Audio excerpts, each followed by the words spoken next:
Hello friends, मैं Mahendra Mishra captain defence academy के online platform पर आप सबका स्वागत करता हूं। मित्रों, आज हम लोग बहुत ही महत्वपूर्ण टॉपिक पढ़ने जा रहे हैं जिसे हम लोग रेजिस्टेंस कहते हैं। जैसे कि अगर हम लोग इलेक्ट्रिक सर्किट में देखे होंगे तो उसमें कुछ ऐसे एलिमेंट आपके लगे होंगे। ये एलिमेंट आपके रेजिस्टेंस ही होते हैं। अगर हम लोग रेजिस्टेंस को पेपर पर ड्रा करते हैं तो हमें कुछ इस सिंबल द्वारा रिप्रेजेंट किया जाता है। इन दोनों में से कोई भी एक सिंबल हम लोग यूज कर लेते हैं। अब हम लोग चर्चा करते हैं रेजिस्टेंस को डिफाइन करने के लिए। The ratio of potential difference and current are known as electrical resistance. It is represent by capital R equal to V upon आई।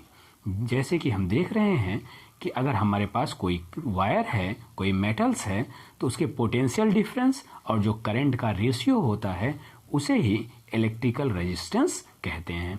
इसकी जो यूनिट होती है उसे हम लोग ओम बोलते हैं, ओम कहते हैं, और ओम को इस सिंबल द्वारा रिप्रेजेंट किया जाता है। अब हम लोग कुछ डिफरेंट टॉपिक्स पे चर्चा करते हैं जो रेजिस्टेंस को फाइंड करने के लिए बहुत ही आवश्यक हैं। फर्स्ट टॉपिक आपका है determination of resistance bye graph. Second आपका है the combination of resistance. Third आपका है टेम्परेचर इफेक्ट ऑन रेजिस्टेंस। और लास्ट में हम पढ़ेंगे length and area effect of resistance. सबसे पहले हम लोग डिस्कस करते हैं determination of resistance bye graph. इसका मतलब कि हम लोग रेजिस्टेंस को एक ग्राफ के माध्यम से कैसे फाइंड करेंगे।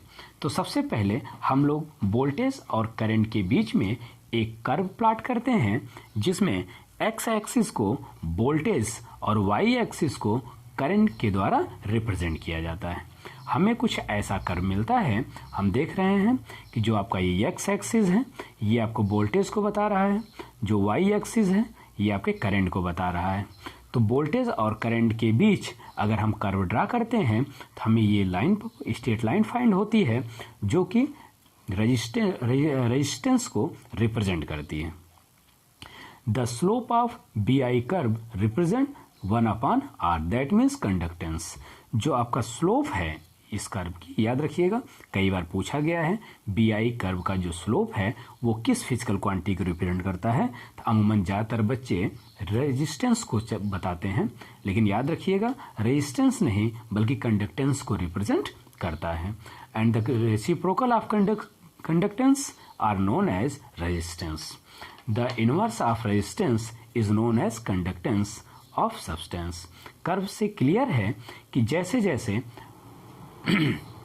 कर्व से क्लियर है कि स्लोप जितना ज़्यादा रहेगा उसकी कंडक्टेंस उतना ही ज़्यादा रहेगी और रेजिस्टेंस उतना ही कम रहेगा। क्लियर। अब हम लोग एक नया क्वेश्चन पे चर्चा करते हैं। If R1, R2 and R3, यहाँ पर हमारे पास ये कर्व दिया गया है जिसमें 3 कर्व दिए हैं R1, R2 एंड R3। इन तीनों कर्व में हमें अब ये बताना है कि R1, R2 और R3 में से एक असेंडिंग ऑर्डर या डिसेंडिंग ऑर्डर क्या हो सकता है, अर्थात कौन सा ऐसा आंसर है जो परफेक्टली ट्रू है, सही है। तो हम देखते हैं कि जिसकी स्लोप सबसे ज़्यादा रहेगी उसका रेजिस्टेंस सबसे कम होता है। तो R1 की स्लोप सबसे ज़्यादा है इसलिए R1 का रेजिस्टेंस सबसे कम होगा। तो R1 का रेजिस्टेंस सबसे कम होने के लिए यहाँ पर A और B 2 चांसेस दिए गए हैं। फिर इससे थोड़ा सा कम स्लोप दिया गया है R3 का। इसका मतलब R3 का स्लोप R1 की तुलना में कम है। इसका मतलब कि R3 की वैल्यू R1 से थोड़ा सा ज़्यादा है। इसका मतलब R3 R1 की तुलना में ज़्यादा है और R2 का स्लोप सबसे कम है इसलिए R2 की वैल्यू सबसे ज़्यादा है। दैट मीन्स इक्वेशन सेकंड या V is true. Next question पे बिल्कुल सेम क्वेश्चन ही है जिसे हम लोग थोड़ा सा चेंज किए हैं। इफ़ यहाँ पे क्या रेजिस्टेंस स्थान पर कंडक्टेंस दे दिया है। कंडक्टेंस में क्या करेंगे,